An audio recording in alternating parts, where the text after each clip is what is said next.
We're standing right here on Highway 86, and just about a mile up the road here, that's where the brunt of the tornado damage is. Sheriff Todd Hall took the media on a brief tour to get a look at some of that damage, and what you're about to see is it's just absolutely devastating. Several distribution centers are set up across North Carolina where people can come and get things like diapers, soap, dog food, canned food, anything that they might need. Speaker Pro Tem Jason White, Republican Jason White, saying that, we're not forgetting our founding fathers, that this is the right thing to do as far as moving forward, and that is removing the current state flag with that Confederate emblem. He also mentioned that this is not, that we're not forgetting our heritage, we're simply fulfilling it. Some strong remarks, again, coming from Speaker Pro Tem Jason White. That paperwork will have to be filed right here at the Lowndes County Courthouse. Now, so far, that paperwork hasn't been officially filed. Now, just moments ago, we spoke with Canyon Boykin's attorney, Jim Wade. We were here on the scene when a person was taken to the hospital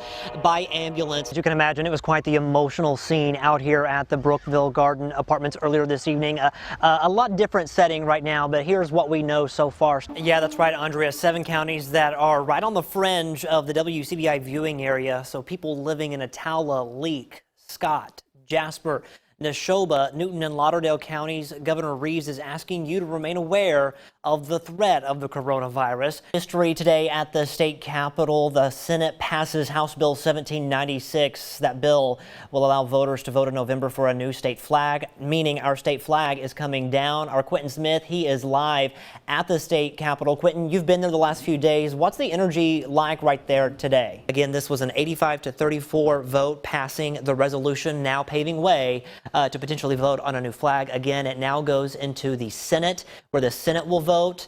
They will have to vote 2/3 majority for this to continue to go on. We also know that the House did adjourn until 2 o'clock tomorrow afternoon. As you said, Mayor Howard faces 5 embezzlement charges. He told us last night in an interview that he's stunned at the charges brought against him. It's time for you to go home. If you feel that strong about black people, you're sitting at the head of the table, you represent the county in economic development. What if, as he would call it, a liberal entrepreneur read that and wanted to come to Columbus, they would say, what kind of board president that you've got that's leading the charge? Supervisor Leroy Brooks calls for the resignation of President Harry Sanders. The comments in the Commercial Dispatch come just one day after Brooks makes a motion to move the Confederate statue from the courthouse to Friendship Cemetery. He has said things for so long that people have normalized it as this Harry Sanders. And I've always said Harry Sanders has been a good businessman, but he shows no empathy and compassion for people. The comments, in a nutshell, Brooks says, paints a picture black people mean nothing. I'm going to have a hard time walking in that boardroom and wanting to interact with Harry Sanders when he's diminished black people to a state of nothingness. Brooks says no one's going to be talking about the monument on the courthouse lawn or the state flag. Talks will now turn into handling the division that is apparent in our county, he says. Supervisor Jeff Smith says during this time in our nation, this now sets not only the county, but our state back. To have one of our 5 county officials publicly state his opinion about black people in a negative way puts us behind the 8 ball in terms of being able to, first of all, appear to others that we're moving forward, but more importantly, to be moving forward. Just about a mile up the road here, that's where the brunt of the tornado damage is. Sheriff Todd Hall took the media on a brief tour to get a look at some of that damage, and what you're about to see is it's just absolutely devastating. Chaos. That's how Larry Jones describes the moments after the twister. Houses missing, people missing. Jones immediately began to check on his neighbors. Tragically, not all of them survived the storm. Some were devastated and some was not alive. Pickens County Sheriff Todd Hall says the homes where the 3 people lost their lives were unrecognizable. I was out there and I saw the structure. I can't tell you. I don't know what kind of structure it started out as. There was one foundation that was completely devastated. and then the other one also, you couldn't tell what it started out as.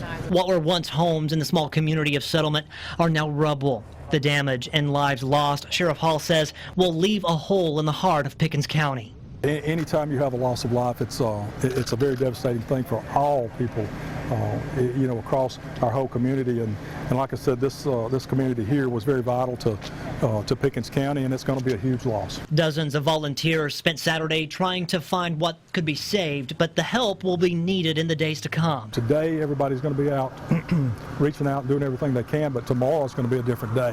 And these people are going to need long-term care and long-term resources. So we're reaching out to some of the resources at this time. Jones is thankful his family is safe. However, it's a day that now leaves a lasting mark. Scared.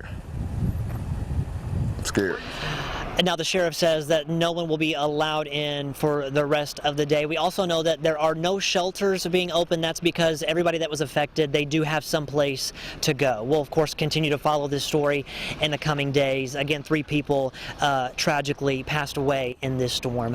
Reporting in Pickens County, Alabama, Scott Martin, WCBI News. I love to praise him. I love to praise his name. A gift, raw talent. Whatever you want to call it, Tyson Cunningham has it, and we can't get enough. Chilly winds don't blow. I know things are tough for a lot of people.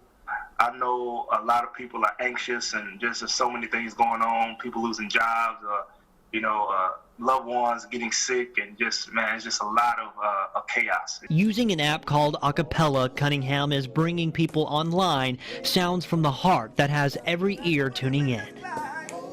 It's never about me. I never want people to like, man, he's so awesome. That's cool. But in the grand scheme of things, I just want people to see life as worship, and just have the opportunity to plug in different opportunities where we can worship God together through song. That's just one of the ways we can worship the Lord. Cunningham is a worship leader at Crosspoint Church. He's using the gift of his voice that he hopes reaches deeper than just noise. Man, it's such an amazing thing. We can use our gifts, use our talents, use our abilities to shed light, shed positivity, shed hope, and just try to make the most of what God has put in each one of us. From the melody to the harmony, Cunningham hopes every note helps soothe our souls. I hope that people would get just a glimpse of just a positive reminder that there is light at the end of the tunnel. In his hand, God's got it in his hand. In his hand, in his hand, God's got us in his hand. No need to worry.